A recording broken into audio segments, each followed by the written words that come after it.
The first time I realized something was wrong was when the smell of coffee made me gag.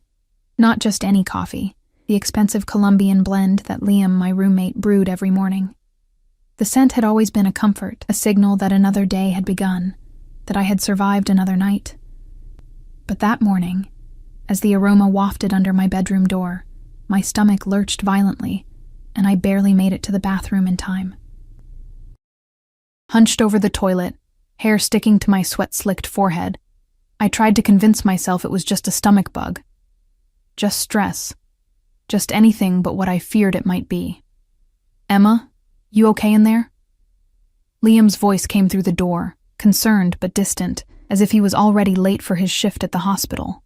"Fine," I croaked, my throat raw. Must have eaten something bad. I heard his footsteps retreat, followed by the front door closing. The apartment fell silent, except for the hum of the refrigerator and the steady drip of the bathroom faucet I'd been meaning to fix for weeks. Slowly, I pulled myself up, catching my pale reflection in the mirror. Dark circles hung beneath my hazel eyes like bruises, my chestnut hair a tangled mess around my thin face. I looked haunted, or hunted. Neither was far from the truth. As I brushed my teeth to rid my mouth of the acrid taste, my mind drifted to 6 weeks earlier. To the mistake that could change everything. To him. I hadn't meant to end up at that charity gala. I was just a last-minute replacement, a waitress filling in for a coworker who'd called in sick. The event was at the Obsidian, the most exclusive hotel in the city, where the minimum room rate exceeded my monthly rent, a place where people like me served people like him. Alessandro Vitale. Even thinking his name sent a chill down my spine. Most people in our city knew of him, the young, devastatingly handsome heir to the Vitale family business interests. The papers called him a legitimate businessman, but everyone knew the truth. The Vitales had controlled the city's underworld for generations. They were untouchable, and Alessandro was their crown prince. I remembered how the room had changed when he entered, like air pressure dropping before a storm. Conversations hushed, bodies shifted instinctively to accommodate his presence.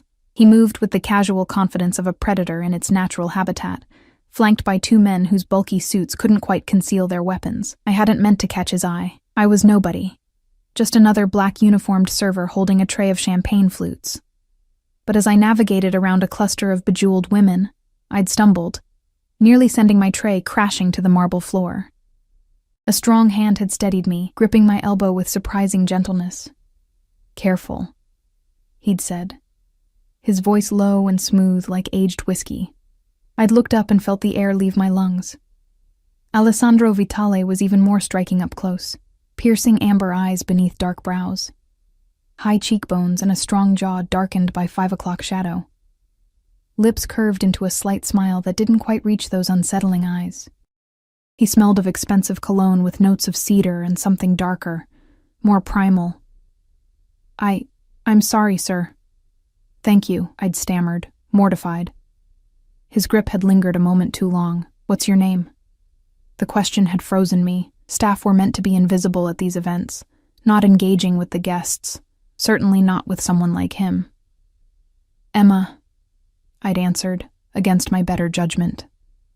"Emma," he'd repeated, as if tasting the word. "I haven't seen you before. I'm just filling in tonight." I desperately scanned the room for my supervisor, praying she wouldn't see me talking to a guest. Alessandro had followed my gaze, seeming to understand my anxiety. "Don't worry. No one will say anything." The casual certainty in his voice had sent another chill through me. Of course no one would say anything. No one would dare. He'd taken a champagne flute from my tray, his fingers brushing mine deliberately. "Enjoy the rest of your evening, Emma." The way he'd said my name made it sound like a secret between us. I'd thought that would be the end of it. A brief, strange encounter to tell Liam about later. I was wrong. At the end of my shift, as I collected my coat from the staff room, my supervisor had approached with an envelope. "This was left for you," she'd said, her expression unreadable. Inside was a hotel keycard and a note on thick cream stationery. "Room 1520. A conversation. Nothing more. A." I should have thrown it away. I should have left immediately. But curiosity, or something more dangerous, had made me take the elevator to the 15th floor. I told myself I was just going to return the key, to politely decline whatever conversation he was offering. I told myself I wasn't flattered by the attention of someone like him, someone powerful and dangerous and beautiful. I told myself many lies that night. Room 1520 was a suite with floor-to-ceiling windows overlooking the glittering cityscape. Alessandro stood silhouetted against the view, a tumbler of amber liquid in his hand. He'd removed his tie and unbuttoned his collar, revealing a glimpse of tanned skin. "You came," he'd said simply, turning to face me. I shouldn't be here. My voice had sounded small in the vast room. Yet here you are. He'd gestured to the sofa. "Please sit. Would you like a drink?" I'd remained standing. "I can't stay. I just came to..." "Return the key?" His smile had been knowing. Then why not give it to the front desk? I hadn't had an answer. What followed was unexpected. We'd talked. Just talked. About books we'd read, places we wanted to see. He'd ordered food, ridiculously expensive dishes that I pretended to be familiar with. He'd asked about my life, seeming genuinely interested in my mundane struggles, my student debt, my shared apartment, my dreams of finishing my nursing degree someday. Not once had he mentioned his family or business. Not once had he made an inappropriate advance, until I'd gotten up to leave hours later, lightheaded from wine and attention. "Will you stay?" he'd asked. Suddenly close, his hand warm on my waist. I should have said no. Now, 6 weeks later, I splashed cold water on my face and tried to gather my courage. I needed to know for sure. I dressed quickly in jeans and a sweater, grabbed my purse, and headed to the corner pharmacy, avoiding eye contact with the cashier as I purchased a pregnancy test. Back in my bathroom, I followed the instructions with trembling hands, then set the test on the counter and paced the small space while waiting for the result. 3 minutes felt like 3 hours. When I finally forced myself to look, 2 pink lines stared back at me. Undeniable and life-altering. Pregnant. I sank to the floor, clutching the test in my shaking hand. What was I going to do?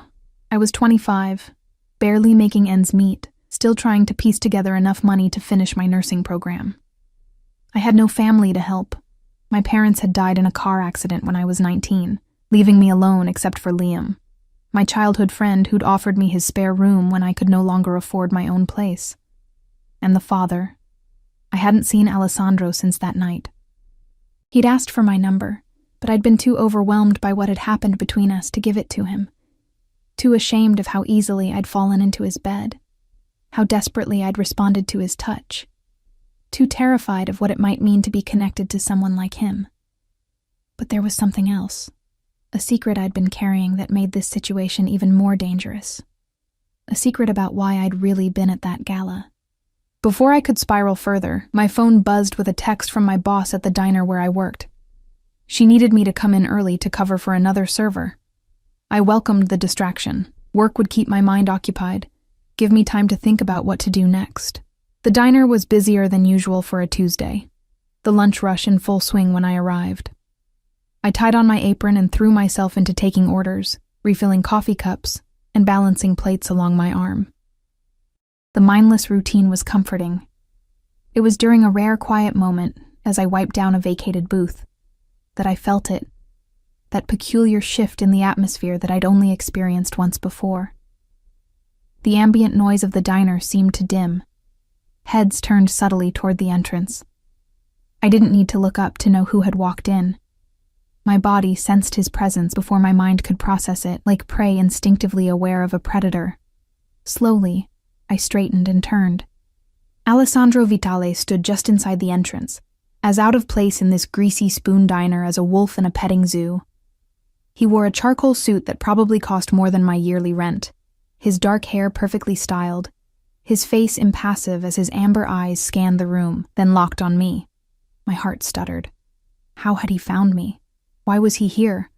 He moved toward me with that same fluid grace I remembered, his bodyguard hovering near the door, watching everything. The other customers pretended not to stare, but I could feel their curiosity like a tangible thing. "Emma," Alessandro said when he reached me, his voice just as I remembered. Deep, smooth, with the faintest trace of an Italian accent. "What are you doing here?" I whispered, suddenly conscious of my cheap polyester uniform, my hair hastily pulled back, the smudge of ketchup on my sleeve. "We need to talk." His expression revealed nothing, but there was a tension in his jaw, a hardness around his eyes that hadn't been there before. My manager appeared at my elbow, her eyes wide with recognition and fear. "Emma, you can take your break now if you need to." I nodded numbly, untying my apron with clumsy fingers. Alessandro waited silently, his presence filling the small diner like smoke, making it hard to breathe. I led him to the alley behind the diner, where employees took their smoke breaks. The November air was crisp, carrying the scent of approaching snow and garbage from the nearby dumpster. I hugged myself against the cold, wishing I'd grabbed my coat. "How did you find me?" I asked, my breath clouding in the chilly air. Alessandro shrugged slightly. "Finding people is not difficult for me." The casual statement sent ice through my veins. Of course it wasn't. People like him had resources, connections. The thought that he could locate me so easily made me feel exposed, vulnerable. "Why are you here?" I tried to keep my voice steady. "It's been weeks." His expression darkened. "You disappeared. You didn't give me a way to contact you." "I didn't think you'd want to." He took a step closer, and it took all my willpower not to back away. "You thought wrong." I didn't know what to say to that. My mind was racing, trying to understand what he could possibly want from me, terrified that somehow he knew about the pregnancy already, but that was impossible. "I have to get back to work," I said, moving to step around him. His hand shot out, gripping my upper arm, not painfully, but firmly enough to stop me. "I saw you at the gala last night," he said. My blood froze. "What?" "With Marcus Blackwood." The name hung in the air between us like a death sentence. Marcus Blackwood, Alessandro's chief business rival in the city, the head of the organization that had been trying to muscle in on Vitale territory for years. "I don't know what you're talking about," I lied, panic rising in my throat. Alessandro's eyes narrowed. "Don't lie to me, Emma. I saw you. Same uniform, same company, different name tag." I swallowed hard. It was true. After our night together, I'd switched my shifts at the catering company to avoid any chance of running into him again. But last night, they'd been short-staffed for the Blackwood Foundation fundraiser, and the money they'd offered was too good to pass up. I'd thought it would be safe, that Alessandro wouldn't be at his rival's event, that even if by some chance he was, he wouldn't recognize one server among dozens. I'd been wrong, again. "It was just a job," I said. "I serve at events. That's what I do." His grip tightened slightly. "And did you serve Blackwood the same way you served me?" The accusation stung like a slap. "Is that what you think happened between us? That I serviced you?" I wrenched my arm from his grasp, anger momentarily overriding fear. "I'm not a prostitute." Something flashed in his eyes, regret perhaps, or surprise at my defiance. "That's not what I meant." "It's exactly what you meant." I wrapped my arms around myself again, suddenly exhausted. "Look, I need this job. I can't afford to be picky about which events I work." Alessandro studied me for a long moment, his expression unreadable. Then, with deliberate movements, he reached into his suit jacket and extracted a white plastic stick that made my heart stop. My pregnancy test, the one I'd taken that morning, the one I'd wrapped in toilet paper and buried in the bathroom trash. "Is this baby mine?" he asked, his voice deadly quiet. Time seemed to stop in that dirty alley. The distant sounds of traffic, the clatter of dishes from the diner's kitchen vent, the cold wind against my face.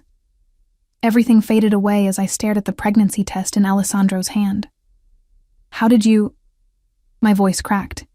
"Did you go through my trash?" His expression remained impassive, but something dangerous flickered in those amber eyes. "Answer the question, Emma." My mind raced, grasping for explanations, excuses, lies.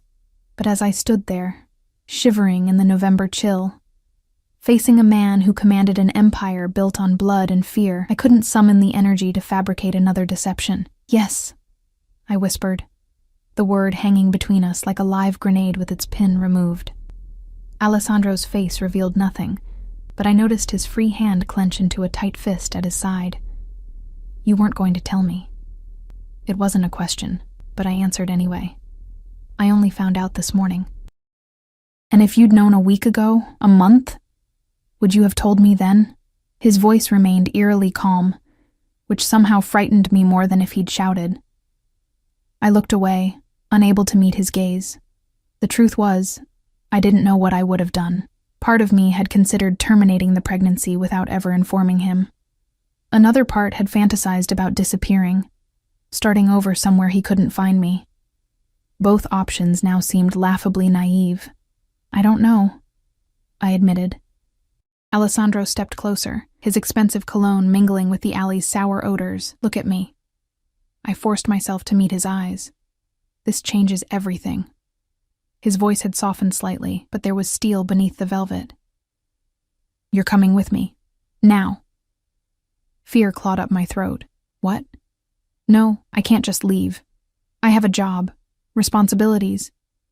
Those are no longer your concern. He took my elbow, guiding me toward the mouth of the alley where a sleek black SUV with tinted windows had appeared. His bodyguard stood beside it, vigilant eyes scanning the surroundings. Wait, I pleaded, digging in my heels. I need to tell my manager. Get my things. Alessandro's grip tightened fractionally. Your manager has been informed that you've had a family emergency. Your belongings will be collected and brought to you. The casual way he'd reorganized my life in a matter of minutes sent a chill through me that had nothing to do with the cold. You can't just... I can, he interrupted, his tone brooking no argument. And I will. You're carrying my child, Emma. That makes your safety my priority. Safety. The word echoed in my mind as he opened the SUV's rear door. What did he think was threatening me, or was he the threat I needed protection from? Please. I tried one last time. I need time to think, to process this.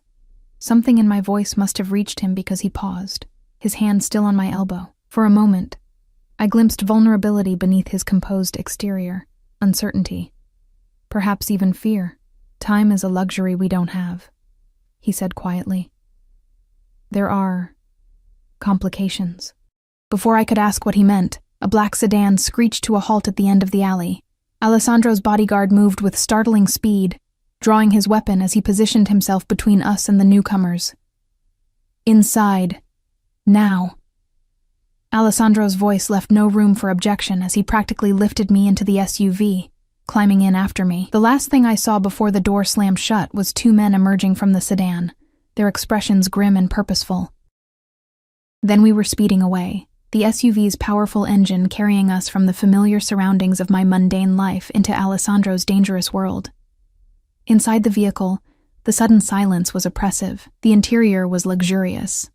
Butter-soft leather seats, privacy partitions separating us from the driver, subtle lighting that made even my panic-stricken face look softened. I pressed myself against the door, as far from Alessandro as the confined space allowed. Who were those men? I finally asked.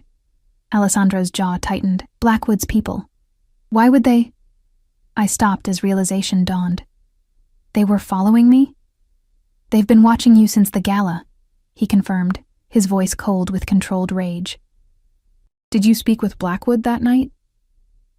I swallowed hard, memories flooding back. Marcus Blackwood approaching me during a quiet moment, his smile cordial but his eyes calculating as he asked seemingly innocent questions about my work, my background, how often I served at Vitali events. Briefly, I admitted. He just made small talk.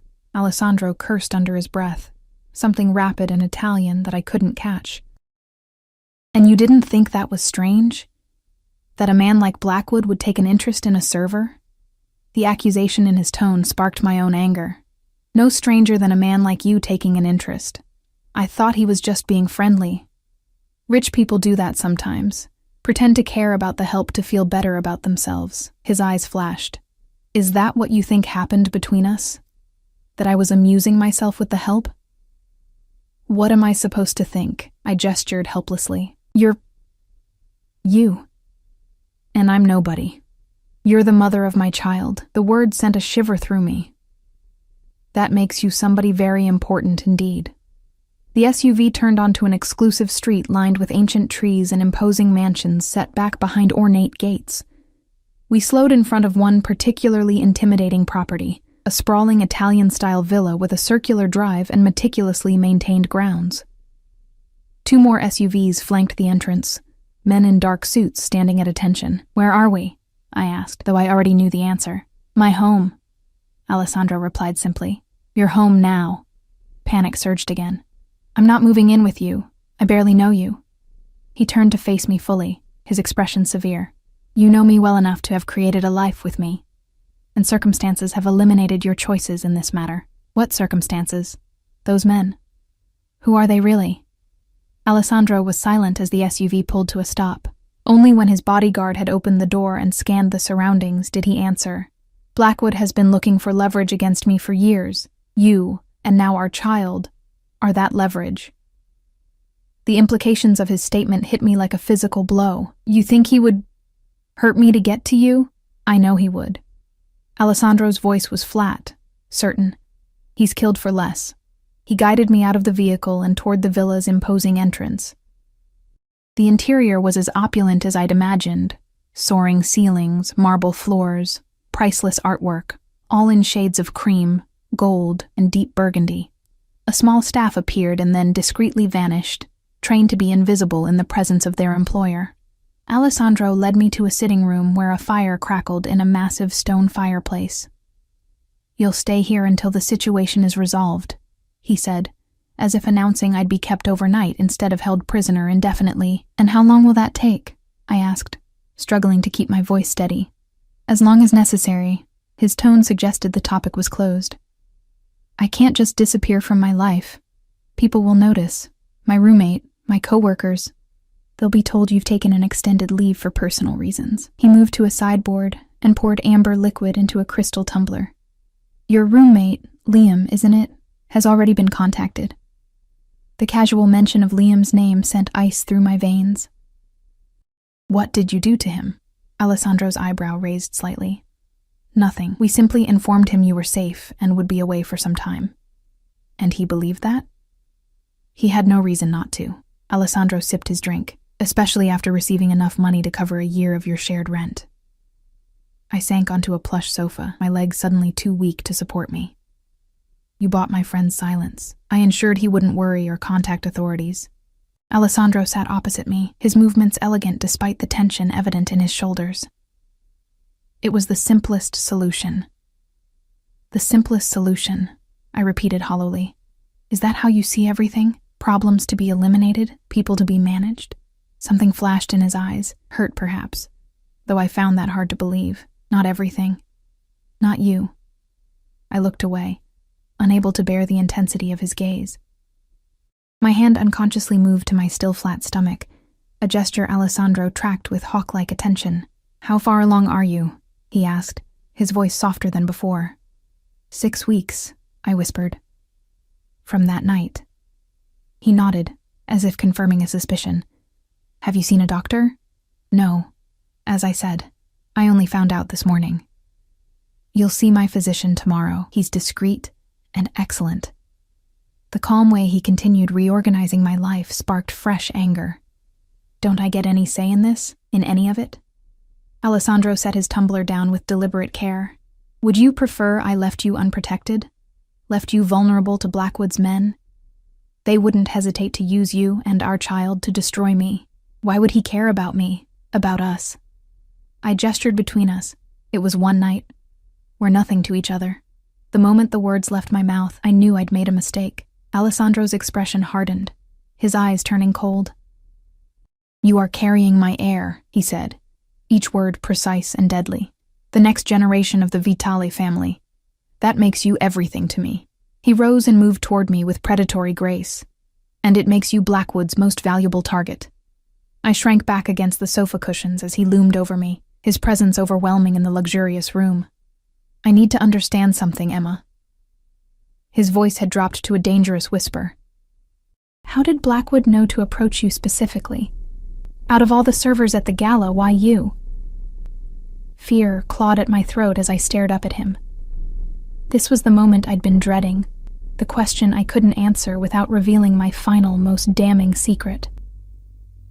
I don't know," I stammered. "Maybe he saw us talking that night, at the Obsidian.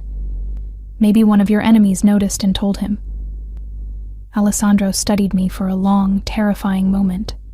I could almost see the calculations behind his eyes, the weighing of possibilities. Perhaps, he finally said, though his tone suggested he wasn't convinced. Either way, you're not safe in your old life anymore. He straightened and moved toward the door. You'll be shown to your rooms. Everything you need has been provided. If there's anything specific you require, tell Maria. She'll see to it. He nodded toward a petite, middle-aged woman who had materialized silently in the doorway. So I'm a prisoner, I said, unable to keep the bitterness from my voice. Alessandro paused, his hand on the doorframe. You're protected, he corrected. There's a difference. Not from where I'm sitting. He turned back to me, his expression softening fractionally. I know this is overwhelming, but I need you to understand the gravity of our situation. This isn't just about you and me anymore. His gaze dropped to my midsection, and for a moment I glimpsed something unexpected in his eyes. Not calculation or control, but wonder. Vulnerability. I never expected to have a child, he said quietly. In my world, family is both a strength and a fatal weakness. I had resigned myself to not taking that risk.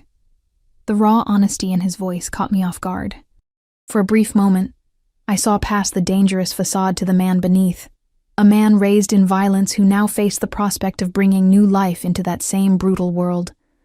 I don't know how to be a father, he continued, more to himself than to me, but I do know how to protect what's mine.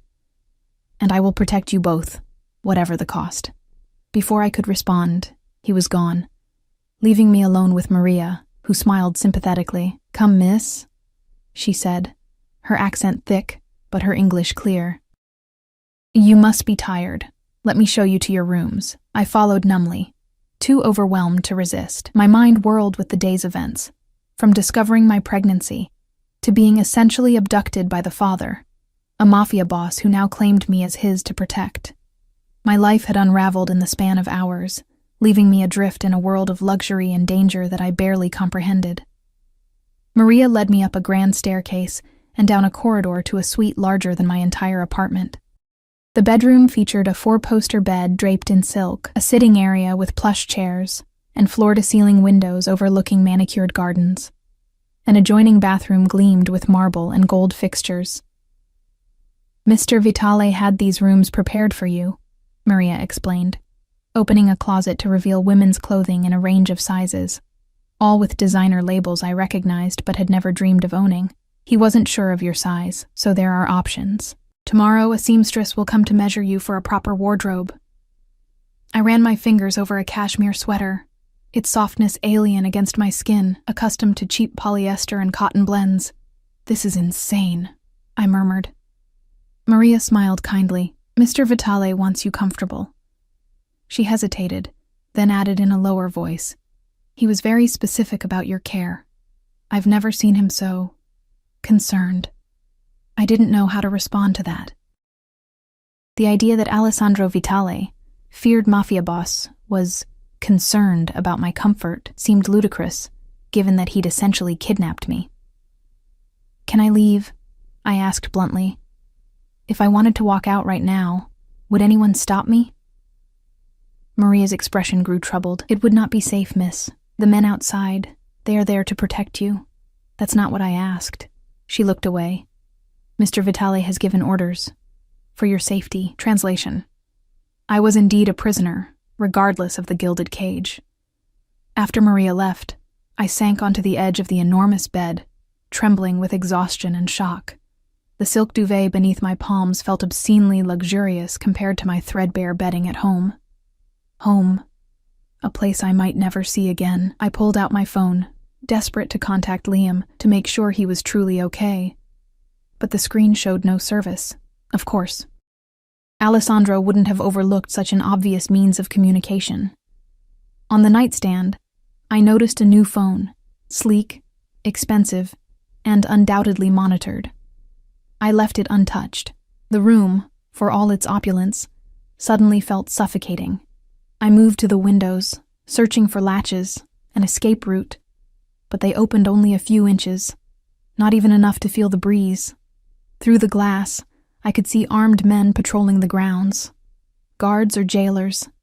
The line seemed increasingly blurred. In the bathroom, I splashed cold water on my face and stared at my reflection. I hardly recognized the woman who stared back. Pale, frightened, with shadows beneath her eyes that spoke of secrets and fear. My hand drifted to my stomach, still flat beneath my diner uniform. A life grew there.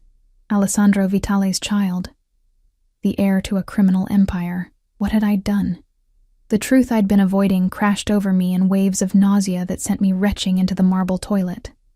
When the sickness passed, I curled on the cool tile floor, letting tears flow freely for the first time since this nightmare began. I don't know how long I lay there before a soft knock on the door roused me. "Miss? Are you all right?" Maria's concerned voice came through the wood. I hastily wiped my face and stood on shaky legs. "I'm fine. Dinner will be served in half an hour.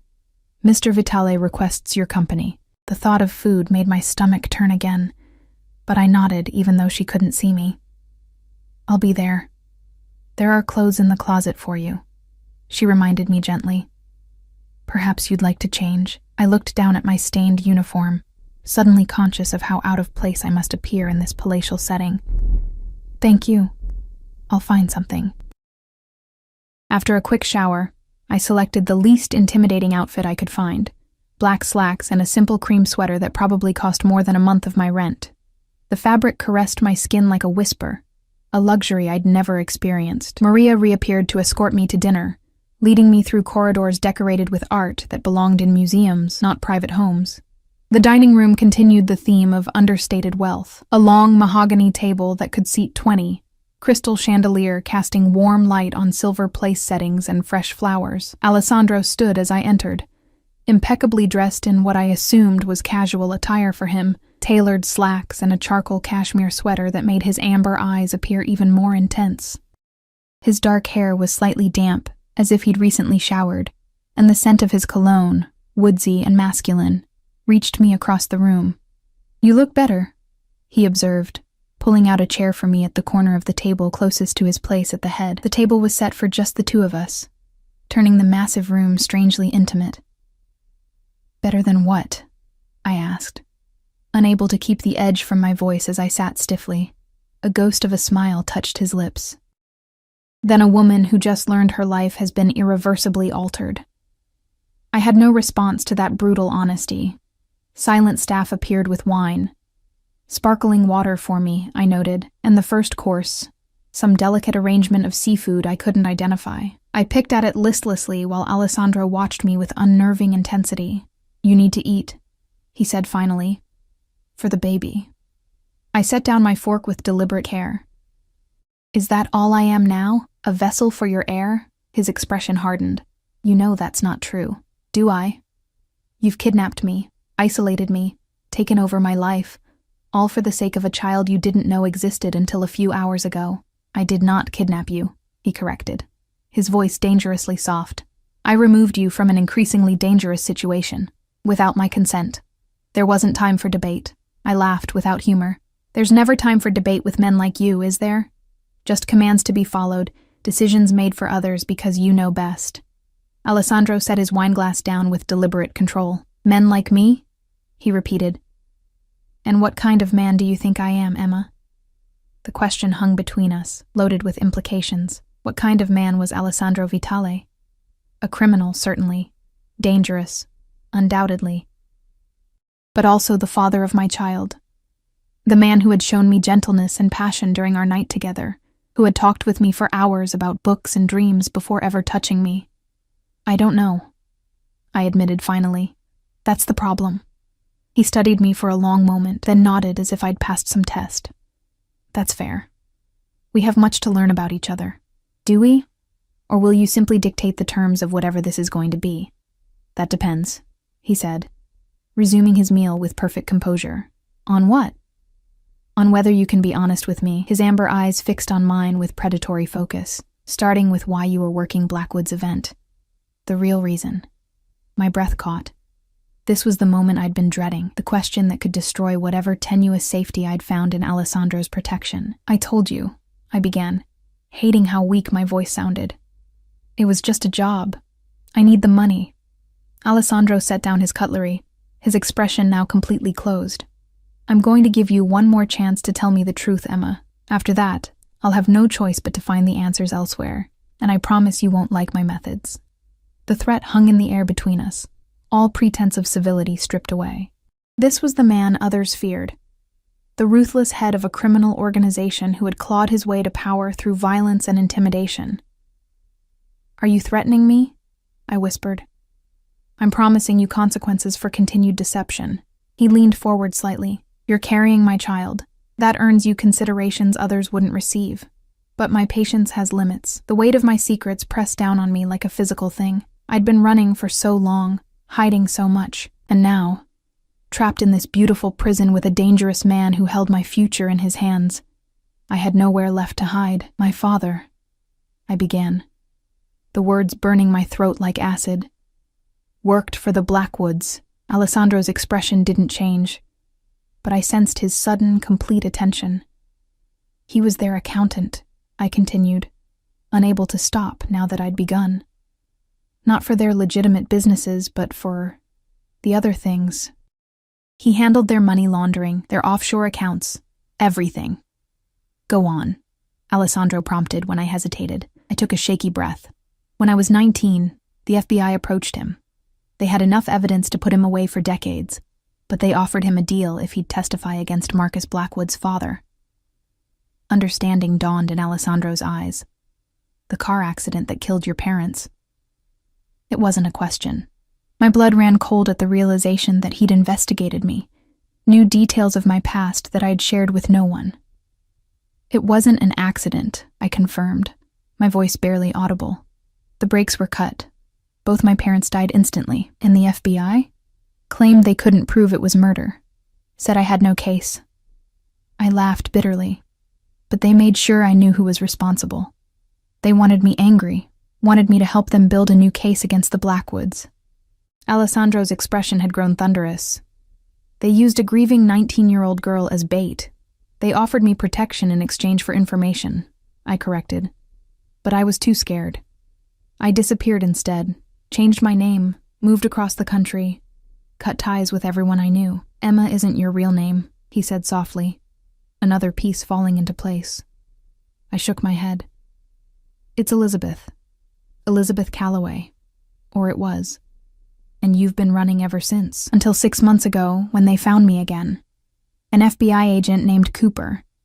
He said they'd kept tabs on me, that they knew I was struggling financially, that they could help if I'd just do one small thing for them.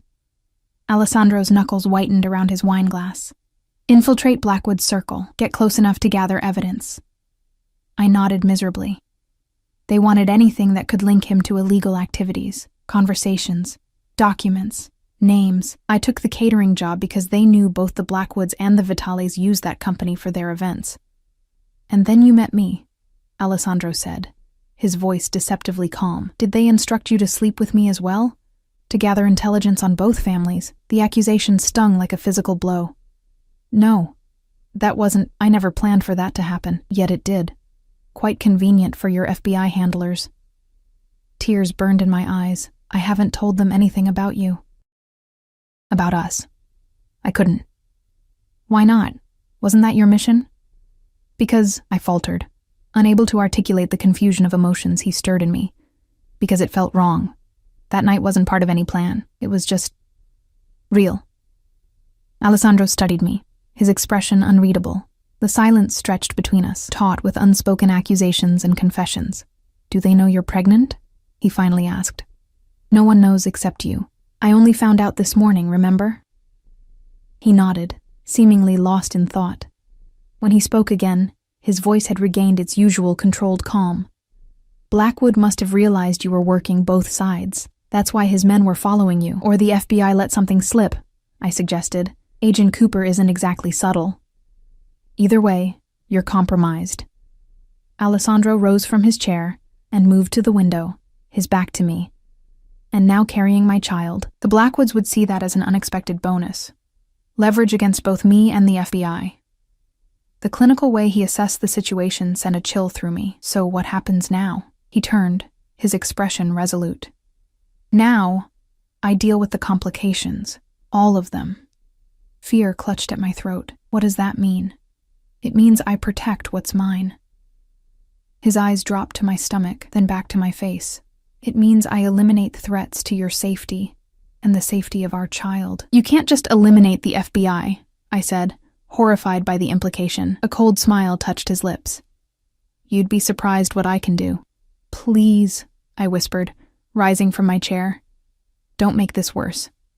More violence won't solve anything. Violence is sometimes the only language men like Black would understand. Alessandro moved closer, his presence overwhelming my senses. You lied to me, Emma, or Elizabeth, or whatever your name truly is. You came into my life under false pretenses, working for people who would see me imprisoned. I backed away until I hit the edge of the table. I'm sorry. I didn't have a choice. We always have choices. He reached out, his fingers brushing my cheek in a touch so gentle it made me tremble. You chose to come to my room that night. You chose to lie in my bed. You chose to keep our child a secret. And you chose to take me prisoner, I countered, even as I fought the urge to lean into his touch. I chose to protect you, he corrected, his voice dropping to a whisper. Despite your betrayal, despite the danger you represent to everything I've built, I chose to bring you into my home rather than eliminate the threat you pose. The casual way he referred to potentially eliminating me sent ice through my veins, even as his proximity ignited a treacherous heat low in my belly. Why? I dared to ask. Why not just solve the problem? His amber eyes darkened as they searched mine. Because from the moment I saw you, I wanted you in a way I've never wanted anyone. Because that night meant something to me too, something I can't explain or justify. His hand slid to cup the nape of my neck, his touch possessive yet tender. And now you carry my child, my blood. That makes you irreplaceable, regardless of your sins. Before I could respond, his lips claimed mine in a kiss that was both punishment and promise. Gentle, yet demanding. Against my better judgment, I responded, my body remembering the passion we'd shared, craving the connection despite everything that stood between us. When he finally pulled away, his breathing was as ragged as mine. His composure fractured to reveal the raw desire beneath. You belong to me now, he said, his voice rough with emotion. You and our child. I will destroy anyone who threatens that. Blackwood, the FBI, anyone. Do you understand?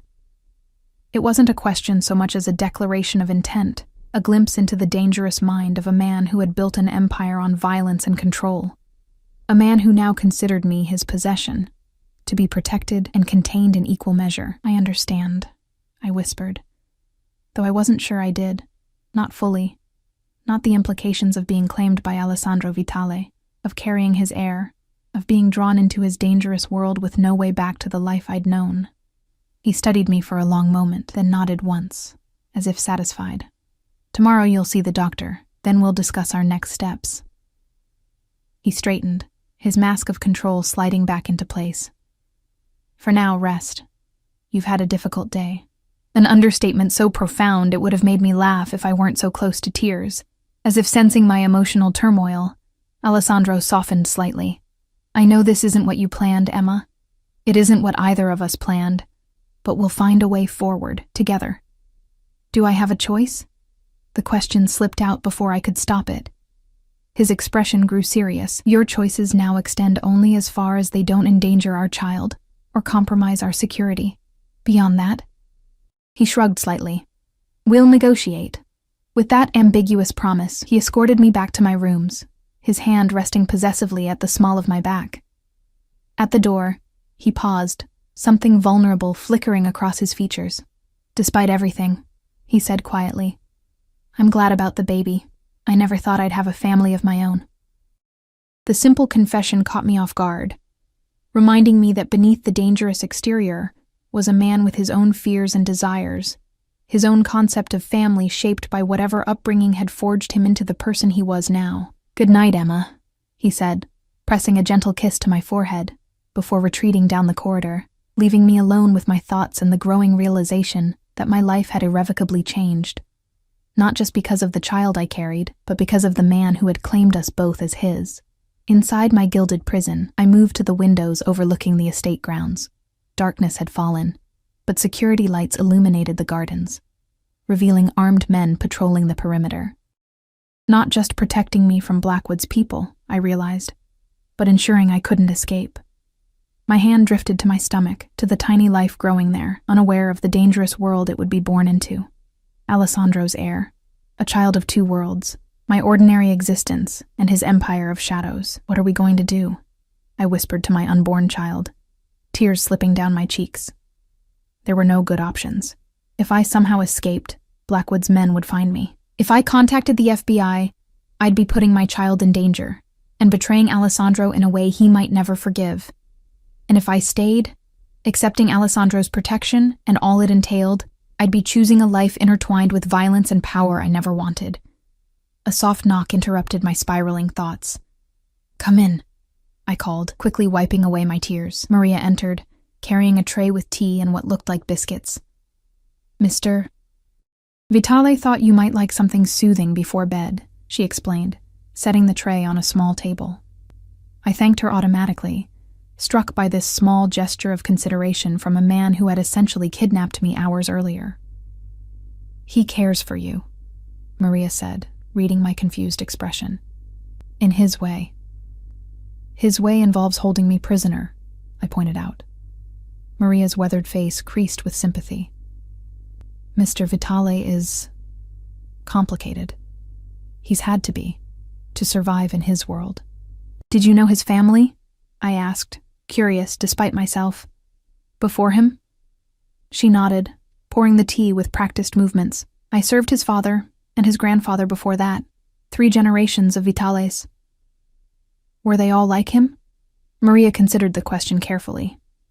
"No," she finally said. "Alessandro is different. His father was cruel for cruelty's sake.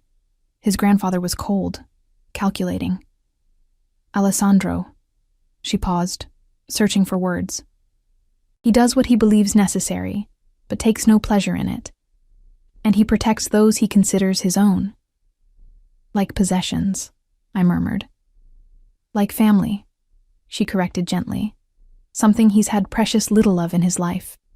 The revelation stirred something in me, not pity exactly, but understanding. What kind of childhood had Alessandro experienced, growing up in a family built on violence and fear?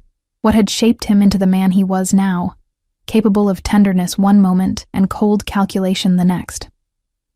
"Thank you for the tea," I said, suddenly exhausted by the emotional weight of the day. Maria smiled kindly. "Sleep well, Miss Emma. Tomorrow will bring its own challenges." After she left, I sipped the tea, chamomile with honey, soothing and warm, and tried to quiet my racing mind. So many secrets revealed, so many questions still unanswered. My hand drifted again to my stomach, to the life that had complicated everything, yet somehow simplified it too.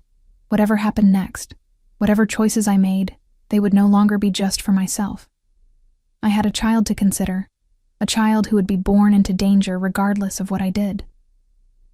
With that sobering thought, I crawled into the enormous bed, sinking into luxury I'd never known. Despite my fear and uncertainty, exhaustion claimed me quickly, pulling me into dreams filled with amber eyes and whispered promises of protection that felt more like threats. I woke to sunlight streaming through partially opened curtains, momentarily disoriented by the unfamiliar surroundings, the silk sheets against my skin, the vast expanse of the mattress beneath me, the ornate ceiling above, all reminders that yesterday hadn't been a nightmare, but my new reality. A soft knock preceded Maria's entrance with a breakfast tray. "Good morning, Miss Emma. Did you sleep well?" "Better than I should have," I admitted, sitting up against the plush pillows. She smiled sympathetically as she set the tray across my lap. Fresh fruit, yogurt, toast with what looked like homemade jam, and herbal tea. "Your body needs rest, especially now." My hand instinctively moved to my stomach. 6 weeks pregnant. The thought still seemed surreal. "Mr. Vitale asked me to inform you that the doctor will arrive at 10. Maria continued, moving to open the curtains fully. "There are clothes in the bathroom for you." "I don't suppose I could make a phone call?" I asked, though I already knew the answer. Maria's expression softened with pity. I'm afraid that's not possible yet. For security. For control, I thought bitterly, but nodded my understanding. No point making Maria's job more difficult when she'd shown me nothing but kindness. After she left, I ate the simple but perfect breakfast, my body demanding nourishment despite my emotional turmoil. Then I showered and dressed in the clothes provided, leggings, a soft cashmere tunic, and ballet flats, all in muted shades that somehow fit perfectly. The casual elegance of prison attire. At precisely 10, Maria escorted me to a study that had been converted into a makeshift examination room. Medical equipment stood alongside antique furniture, modern necessity intruding on old-world luxury. The doctor was a distinguished man in his 60s, with salt and pepper hair and kind eyes behind gold-rimmed glasses. Miss Palmer, he greeted me, using my false name with no indication he knew otherwise. I'm Dr. Bennett. Please, make yourself comfortable. His manner was professional and gentle as he conducted a basic physical examination, drew blood, and prepared for an ultrasound. Throughout, he explained each step, treating me as a patient rather than a possession, a courtesy I appreciated more than I could express. This will be cold, he warned as he applied gel to my abdomen. Let's take a look at your baby. My baby. The words sent a shock through me, a strange mixture of fear and something warmer, more primal.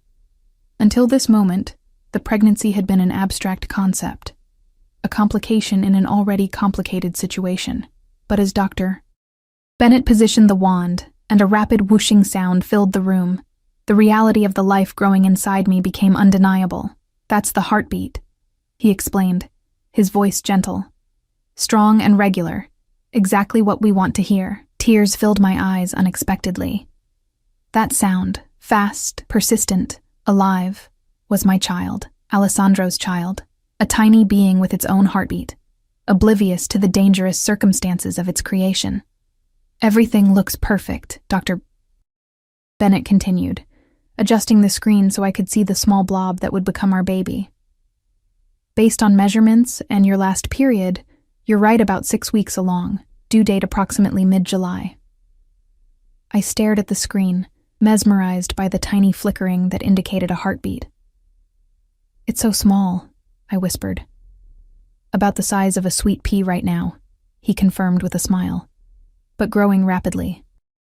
The door opened, and Alessandro entered, his expression unreadable as he took in the scene. Doctor? Dr. Bennett nodded. Everything is progressing normally, Mr. Vitale. A healthy pregnancy so far. Alessandro's gaze moved to the screen, to the tiny life we'd created.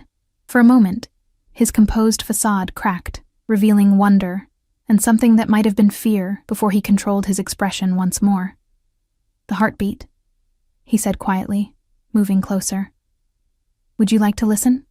Dr. Bennett offered, adjusting a setting that amplified the whooshing sound. Alessandro stood motionless, transfixed by the rapid rhythm filling the room. His hand moved as if to reach toward me, toward the screen, but stopped midway, returning to his side. I'll print images for you both, Dr. Bennett said, breaking the charged silence. Miss Palmer, I'll prescribe prenatal vitamins and provide information on what to expect in the coming weeks. I'd like to see you again in a month, sooner if there are any concerns. I cleaned the gel from my stomach and readjusted my clothing, while Dr. Bennett printed ultrasound images and prepared a folder of information. Throughout, Alessandro remained silent, his expression thoughtful as he watched the doctor work. Once Dr. Bennett had completed his instructions and left us with promises to return in a few weeks, silence fell over the room. Alessandro picked up one of the ultrasound images, studying it with an intensity that made me wonder what he was truly seeing. A child, an heir, or a complication to his carefully controlled life. You'll have everything you need, he said finally, setting the image down. The best care, the best doctors. Thank you, I replied automatically, then felt foolish for expressing gratitude to my captor, however benevolent his imprisonment might be. Alessandro's amber eyes fixed on mine. We need to discuss our situation. Which part? I asked, unable to keep the edge from my voice. The part where I'm an FBI informant carrying your child, or the part where your enemy is hunting me? Or perhaps the part where you've locked me in a gilded cage?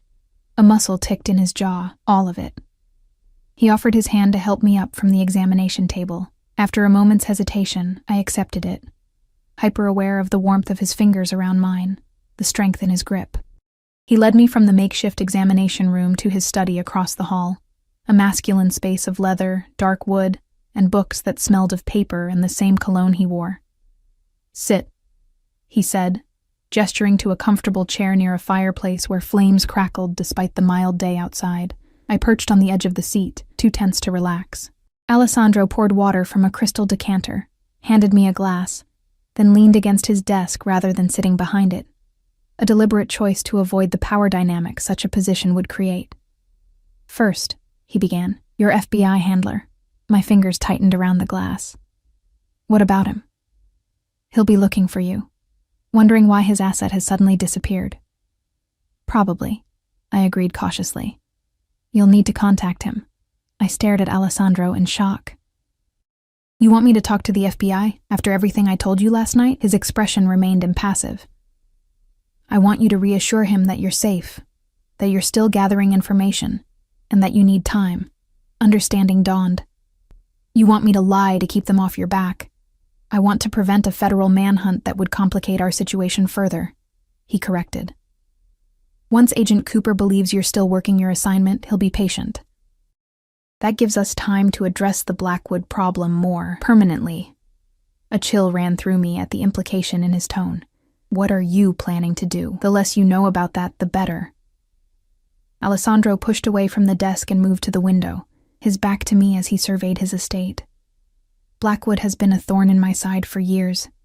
His interest in you merely accelerates the inevitable. You're going to kill him," I said flatly. It wasn't a question. Alessandro turned, his expression cold. "I'm going to eliminate a threat to my family." Family. The word hung between us, loaded with meanings neither of us had fully grasped yet. We weren't a family in any traditional sense. Just a mafia boss, his pregnant captive, and the unborn child connecting them. "And after?"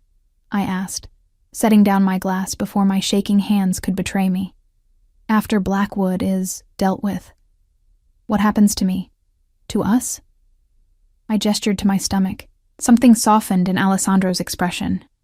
He crossed the room to kneel before my chair, bringing his face level with mine in a gesture that surprised me with its humility. "That depends on you," he said quietly. "On what you want." The question caught me off guard. What I want? Since when does that matter? It has always mattered. His hand reached for mine, warm and solid. "From the moment you walked into my hotel room." I pulled away, confusion and anger flaring. "You've given me no choices, Alessandro. You took me from my life, isolated me from my friends, made decisions about my future without consulting me. That's not how people treat someone whose wants matter." He absorbed my outburst without flinching. "I acted quickly to protect you. Both of you," he amended, glancing at my midsection. "The circumstances required immediate action, not democratic deliberation." "And now? Do the circumstances still require my imprisonment?" Alessandro's jaw tightened. "You're not a prisoner. You're under protection." "Semantics," I scoffed. "If I can't leave, can't contact my friends, can't make my own decisions, what would you call it?" He stood abruptly, pacing the length of the study with controlled energy. "What would you have me do, Emma? Release you back to your apartment, your minimum wage jobs, your FBI handlers, leave you vulnerable to Blackwood's men? Abandon my child to whatever fate awaits it in your world? It's my child too," I reminded him, rising to face him. "And yes, I'd like the freedom to choose my own path, dangerous or not." Alessandro moved toward me with predatory grace. "Even if that path puts our baby at risk?" The question struck like a physical blow. He'd found my weakness, the fierce, unexpected protectiveness I already felt toward the tiny life inside me. I wouldn't risk my child's safety, and he knew it. "That's not fair," I whispered. "Nothing about this situation is fair," he agreed, stopping inches from me. "But it is reality. Our reality now." I looked up into his amber eyes, searching for cruelty or manipulation, but finding only resolve and something deeper, more complex. Concern. perhaps even tenderness. "I don't want to be your prisoner," I said quietly. "Or your possession. I can't live like that, even in luxury." "Then be my partner," he replied without hesitation. The suggestion startled me. "Your partner?" "The mother of my child, my companion. Eventually, perhaps more." His hand rose to cut my cheek, thumb brushing gently across my skin. "But yes, my partner in facing whatever comes next." The offer was tempting in ways I didn't want to admit, even to myself. There had been a connection between us from that first night. Not just physical attraction, but something deeper. A recognition that defied logic or explanation. "You barely know me," I reminded him. "The real me, not the waitress you met at the gala." A small smile touched his lips. "I know you're brave, resilient, loyal, even to an FBI agent who exploited your grief. And I know there was truth between us that night, regardless of the circumstances that brought you to my door." His perception unnerved me. "And my history with the FBI, my betrayal?" "You were a pawn in their game," he said dismissively. "Used and manipulated by men with badges who claim moral superiority while employing the same tactics they condemn in others. That doesn't excuse what I did." "No," he agreed, "but it explains it. And explains why you didn't report about me, why you kept our night together separate from your assignment." His confidence in my feelings was both accurate and presumptuous. "You seem very sure about my motives. Am I wrong?" he challenged softly. I couldn't meet his gaze, couldn't lie about this. "No," I admitted. Alessandro's hand slid to the nape of my neck, drawing me closer. "Then be honest with yourself, Emma. There's something between us that existed before you knew about the baby, before I knew about your connection to the FBI. Something real." His proximity was intoxicating, awakening memories of our night together. His hands on my body, his lips against my skin, the way he'd made me feel both protected and exposed, vulnerable and powerful. "Even if that's true," I whispered, "it doesn't change who you are, what you do." "No," he agreed. "I am what life has made me, as are you. The question is whether we can build something new together, something better for our child." His vision was seductive, not just security and luxury, but belonging, purpose, a family constructed from the broken pieces of our separate lives. Yet beneath the promise lurked the reality of who Alessandro was, a man who had ordered deaths, who controlled a criminal empire, who would eliminate Marcus Blackwood without remorse. Could I live with that knowledge? Could I raise a child in that world? "I need time," I said finally, "to think, to adjust to all of this." Alessandro studied me for a long moment, then nodded once. "Time I can give you, but not freedom, not yet. Not until Blackwood is no longer a threat." It wasn't everything I wanted, but it was a concession, a recognition of my autonomy that I hadn't expected. "Thank you." "Don't thank me for basic decency," he said, a shadow crossing his features. "I've taken enough from you already." The admission of wrongdoing surprised me, revealing a capacity for self-reflection I hadn't anticipated. This man was more complex than the cold mafia boss I'd initially perceived, capable of tenderness and remorse alongside ruthless protection of what he considered his. "I'll arrange for you to call your FBI handler tomorrow," Alessandro continued, moving toward his desk. "Maria will help you prepare what to say. Just enough to keep him at bay while I deal with Blackwood." I nodded, recognizing both the trust and the constraint in his offer. "And after that?" Alessandro looked at me, his gaze softening as it dropped briefly to my stomach before returning to my face. "After that, we begin building a future. Together, if you'll have me. Apart but connected, if you won't. But either way, safe and provided for. The options weren't as limited as before. Not complete freedom, but not permanent captivity either. A choice of sorts, with boundaries defined by our shared responsibility to the child we'd created." "I should rest," I said, suddenly exhausted by the emotional weight of our conversation. Alessandro nodded, moving to open the study door. "Of course. We can continue this discussion when you're feeling stronger."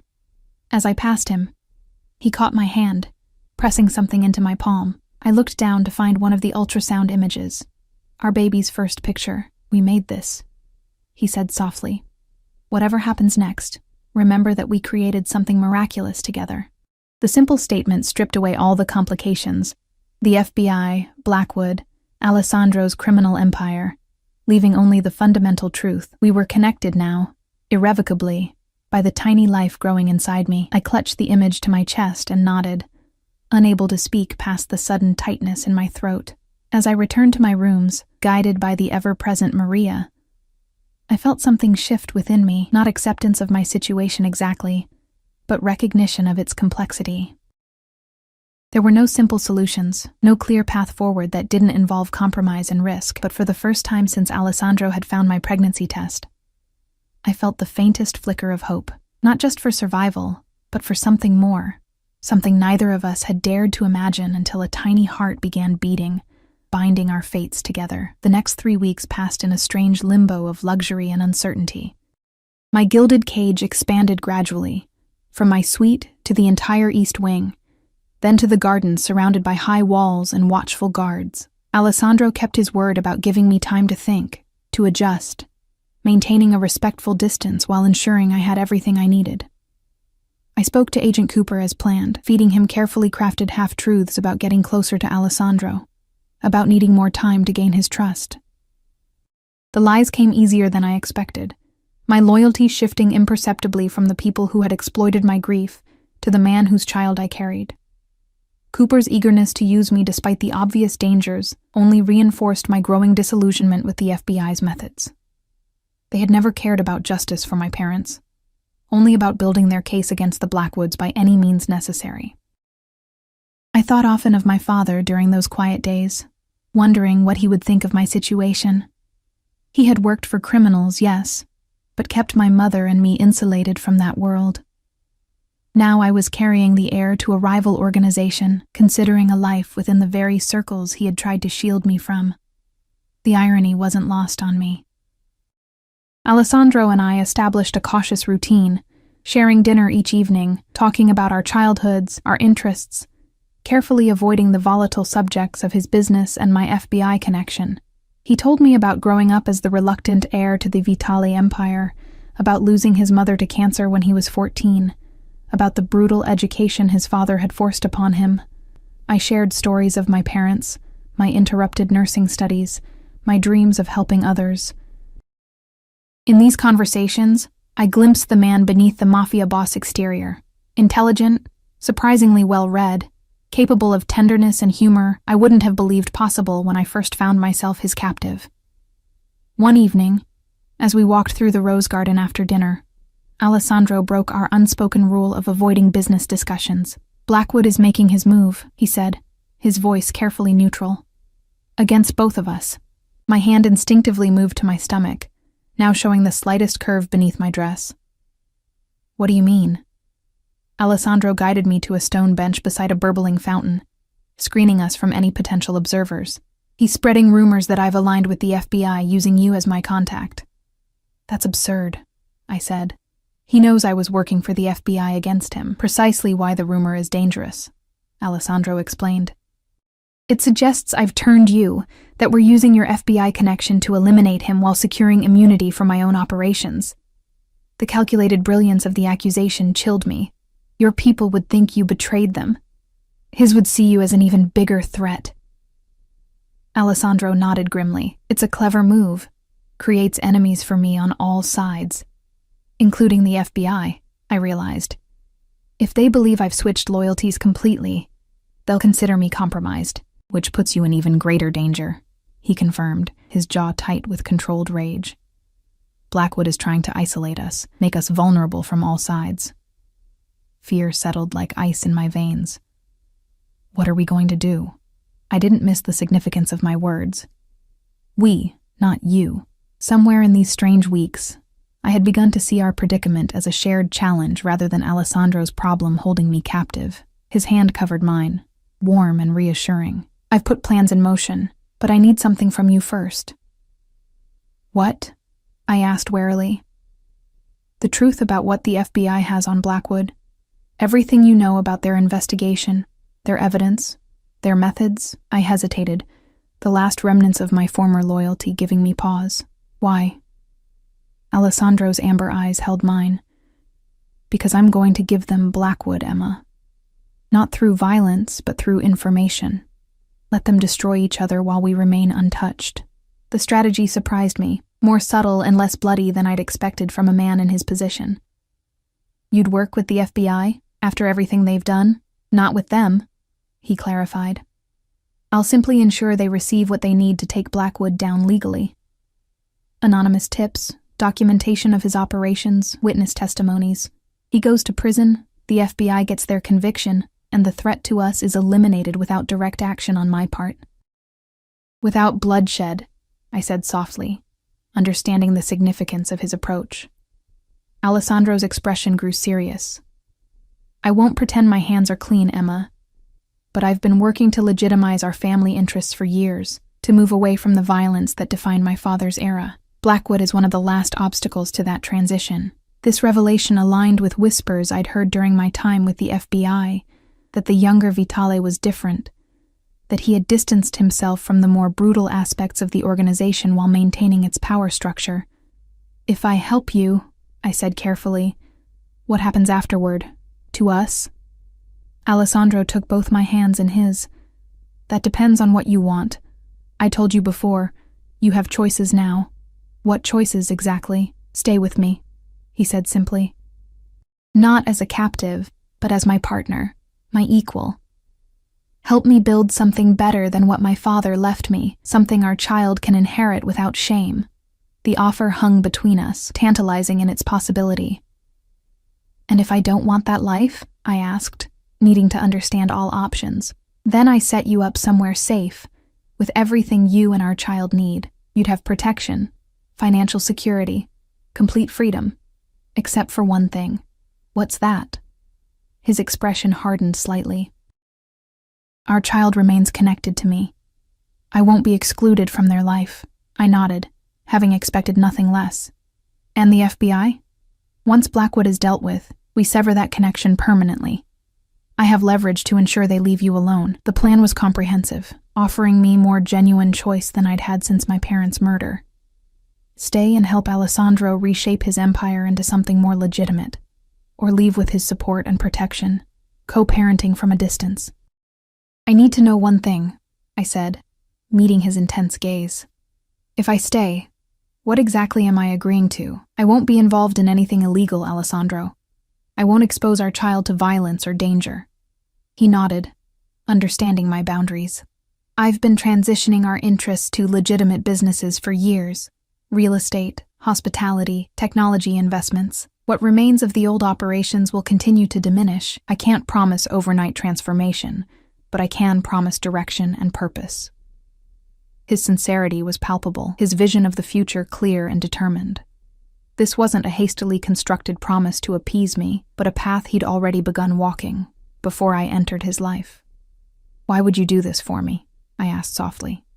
Change your entire world? Alessandro's expression softened as he reached out to touch my cheek. Not for you. Because of you. Because seeing my world through your eyes has confirmed what I already knew. That I want something different for our child than what my father wanted for me. His hand drifted to my slightly rounded abdomen, and because what I feel for you isn't something I'm willing to lose. The admission hung in the air between us, more intimate than any physical touch. Alessandro Vitale, feared mafia boss, was offering not just protection or partnership, but his heart, damaged and guarded though it might be. I need to think, I said, overwhelmed by the implications of his offer. Alessandro nodded, withdrawing his touch reluctantly. Take whatever time you need, but we must move against Blackwood soon, before his accusations gain more traction. That night, I lay awake for hours, weighing my options, considering futures I'd never imagined. The practical choice would be to accept Alessandro's protection from a distance, to raise our child with his financial support but separate from his world. Yet something deeper pulled me toward the more difficult path, staying, helping him transform his empire, building something together from the broken pieces of our separate lives. Not just for our child, but for ourselves. By morning, I'd made my decision. I found Alessandro in his study, surrounded by papers and looking exhausted, as if he hadn't slept. He rose when I entered, his expression guarded yet hopeful. "I'll help you with Blackwood," I said without preamble. "I'll tell you everything I know about the FBI's investigation." Relief flickered across his features. "Thank you." "And afterward," I continued, my heart racing, "I want to stay. Not as your prisoner or your protected asset, but as your partner. Your equal." Alessandro moved around his desk slowly, as if afraid sudden movement might change my mind. "You're certain?" I nodded, placing a hand on my stomach where our child grew. "I want our baby to have both parents. I want them to grow up knowing they're loved, protected, and I want to help you build something they can be proud of. It won't be easy," he warned, stopping before me. "Changing generations of history never is." "I know." I met his gaze steadily, but nothing worth having ever comes easily. His smile then, warm, genuine, transforming his usually guarded features, made my breath catch. Alessandro reached for me, his touch gentle as he drew me into his arms. "I promise you won't regret this," he whispered against my hair. "I'll spend my life making sure of it." For the first time since finding myself in his world, I felt truly safe, not because of the walls and guards surrounding us, but because of the commitment we were making to each other, to our child, to a future neither of us had dared imagine before. The next 2 months passed in a whirlwind of carefully orchestrated events. I provided Alessandro with everything I knew about the FBI's investigation into Blackwood, their evidence gaps, their primary targets, the specific crimes they were building cases around. Alessandro used this information to compile an anonymous dossier that found its way to the FBI's offices, containing exactly the evidence they needed to make their case. When Marcus Blackwood was arrested 3 weeks later in a spectacular dawn raid covered by every news outlet in the city, Alessandro and I watched from the security of our home, his arm around my shoulders, his expression satisfied but not triumphant. "It's done," he said simply as Blackwood was led away in handcuffs, his empire crumbling around him. The FBI investigation expanded, engulfing Blackwood's entire organization while mysteriously avoiding any connection to the Vitalis. Agent Cooper tried contacting me repeatedly, but Alessandro's lawyers intervened, using evidence of the FBI's manipulation of a grieving young woman to secure my permanent separation from their investigation. My obligation to them was officially terminated, my freedom from both Blackwood and the FBI secured through legal channels rather than violence. True to his word, Alessandro accelerated the transformation of his business interests, distancing himself from the old operations while strengthening his legitimate ventures.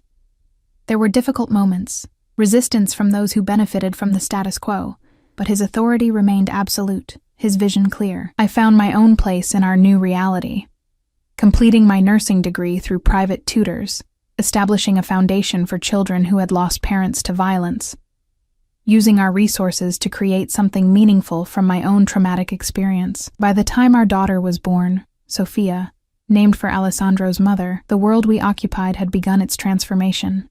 Not perfect, not completely clean of its complicated history, but moving steadily toward something better, something we could eventually explain to our child without shame. Alessandro changed in those months too, the hard edges of the mafia boss softening into the protective father and devoted partner. The man who had once frightened me with his cold control now sang Italian lullabies to our daughter, his amber eyes filled with wonder as she gripped his finger with her tiny hand. "She has your eyes," he whispered one night, as we stood over her crib, watching her sleep. "Thank God for that." I leaned into him, drawing strength from his solid presence. "And your determination. Look at that grip." His arm tightened around my waist. "She'll be extraordinary, both fierce and gentle, like her mother, and protective and loyal, like her father," I added, turning in his embrace to face him. Alessandro studied me with an intensity that still made my heart race. "Any regrets?" he asked quietly, the question revealing a vulnerability few would ever witness. I thought about my answer carefully, wanting complete honesty between us. "I regret the circumstances that brought us together," I said. "The fear, the manipulation, the danger. But I don't regret where we've landed." His hand cradled my face, thumb brushing my cheek with infinite tenderness. "Nor do I." You've given me more than I ever thought possible. A daughter, a purpose beyond power, a future worth fighting for. We gave those things to each other, I corrected gently, and we'll give Sophia something neither of us had. A family built on choice rather than circumstance or obligation. Alessandro's kiss was both promise and gratitude, sealing the understanding between us. We had begun as captive and captor, thrown together by secrets, danger, and an unexpected pregnancy. But we had chosen to become something else entirely, partners in the truest sense, building a future from the ashes of our separate pasts. Outside our daughter's nursery, beyond the walls of our home, the world remained complicated and sometimes dangerous. The transformation of Alessandro's empire would take years, perhaps generations, to complete fully. But within our family, within the bonds we'd forged through choice rather than coercion, we had found something neither of us had dared hope for when our paths first crossed. Not just safety or security, but belonging. Love. And as I watched Alessandro gently tuck the blanket around our sleeping daughter, his expression tender in a way few would ever witness, I knew with absolute certainty that I was exactly where I was meant to be. Not a captive any longer, but a woman who had found freedom in the most unexpected place. Beside a man who had once frightened me, now transformed by the same love that had changed me. Our beginning might have been written in secrets and fear, but our future would be crafted with intention and hope, and that made all the difference.